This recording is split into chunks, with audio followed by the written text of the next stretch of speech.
Good morning, everybody. It's Tuesday, January 30th, 5:28 a.m. Central Time. Grain markets are a little bit lower here this morning. Mackenzie, we've got some ethanol / carbon capture news to start off. POET LLC, the world's top ethanol producer, has partnered with Summit Carbon Solutions to reduce biofuel emissions and capitalize on the sustainable aviation fuel market. Through its proposed pipeline, Summit Carbon Solutions will ship carbon dioxide from 17 POET facilities. The pipeline will cut through the Corn Belt and is expected to transport carbon dioxide from 51 ethanol plants. POET had originally planned to be a part of Navigator CO2's pipeline, but landowner resistance and regulatory hurdles halted that project. Construction of Summit's proposed pipeline has been pushed back due to similar challenges. This is an old version of the map I've got on my screen. I'm assuming it's going to look different with all these new plants being involved. So they've got all kinds of opposition here, not only from landowners, but South Dakota denied their first application in September. They're going to refile.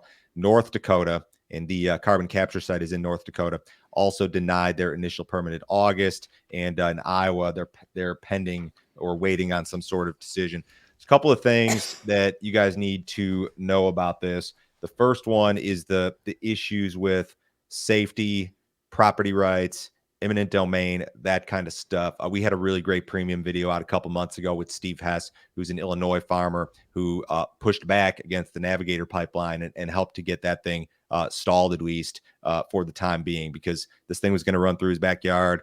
He didn't want the safety issues involved with it.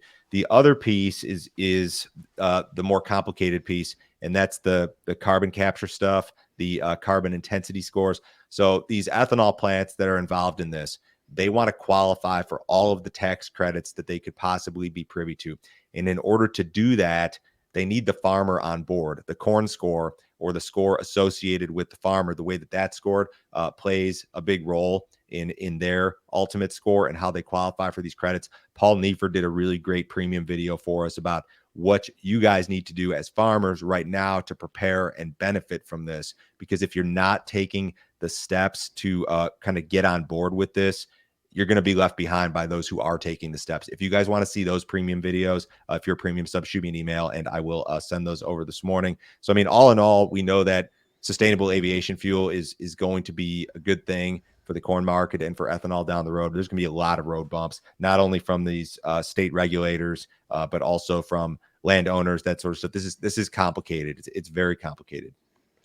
So, a Hong Kong court has ordered China Evergrande Group, China's once largest property developer, to liquidate. The company's liquidation will likely cause more instability in an already shaky real estate industry. The sector has seen numerous developers fail over the past 2 years due to a correction in property values and banks withholding funds. About a quarter of China's GDP used to come from the real estate industry and related sectors. According to economists, the sector's downturn, which is in its fourth year, is expected to get worse. This is more just negative China economic news. And it seems like every day you can find some negative China economic news. They had to essentially stop or restrict short selling in the Chinese stock market. And the Chinese stock market looks a hell of a lot different than the U.S. stock market. We're making all-time highs in the S&P like every day, whereas this CSI 300, which is the top 300 stocks in China, was off 11% last year, where the S&P here in the U.S. was up, 15 or 20, and they're already down 5.5% year to date. So this does not bode well for soybean demand, corn demand, demand for anything. Although that being said, I don't know that soybean exports are going to be off at all. USDA is still projecting a record program. It's just that U.S. soybeans are not competitive, and Brazil's going to have quite a bit to export. So if you guys have not checked out our premium content, you need to do so. You're not going to find content like this anywhere else. Joe, can you tell me about the video you put together yesterday? You look at the corn market, and is it a bear market? Yeah, I would say so. But during bear markets, even in our bear market years, and the years I talked about specifically in this video were 2014 through 2019. Even in those bear market years, we had short covering events where large fund traders would cover their net shorts. They'd get long for a second.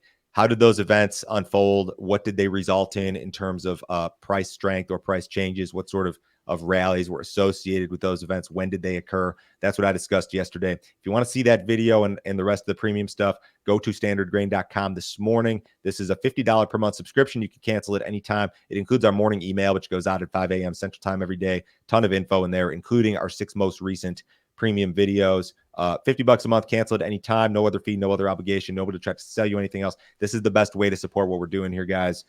Check that deal out this morning. Brazil's soybean harvest is progressing. According to well-followed private group Ag Rural, as of last Thursday, 11% of Brazil's soybean crop had been harvested. At this time last year, 5% of the crop was harvested. Ag Rural also reported that 11% of Brazil's second corn crop was planted as of last Thursday, up from 5% last year. According to agricultural consulting firm DataGrow, Brazil's soybean harvest is expected to reach 148.55 million tons. The estimate is down from the firm's previous projection of 152.88 million tons. I'd venture to say that the earliest soybean yields in Brazil probably the worst because they were dry so early and then it kind of shifted wetter. So the better stuff should be later. The forecast looks pretty good. And I'd probably say that if you're going to see some sort of rally in the corn market, one of your best prospects would be like a shift toward a drier pattern in Brazil. And we haven't seen that yet. And the forecast looks pretty wet for most places, not everywhere, but most places. If this thing were to shift drier and stay that way for a couple of weeks, I think that could help out the corn market in particular, given that planting is just getting started. It's very, very early, but a Brazilian weather event is maybe one of your better chances for a corn market rally. Argentina is going to be dry for a week to 10 days, but then the extended stuff suggests that the rains return, and I don't put a whole lot of stock in the extended stuff. We know that anything beyond a week is very, very difficult to predict, but this is fairly convincing, I guess. I think traders look at this stuff, even though it can very often be wrong, these extended GFS models. So a little dry in Argentina here for a week, but then maybe some relief. An abundance of wheat in the Black Sea region has caused Russian wheat prices to drop. According to Sovicon, Russian wheat exports are expected to reach 3.6 million tons this month, down almost 8% from January of last year. The firm, however, is projecting that exports will increase in the coming weeks. Despite large stockpiles, Russia has purchased 473,000 tons of wheat this year. Last week, Sovicon forecasted Russia's wheat crop this season to increase by 1% to 92.2 million tons. They've had some pretty good weather in the Black Sea as far as from what I can understand. And they are the Black Sea and Russia in particular.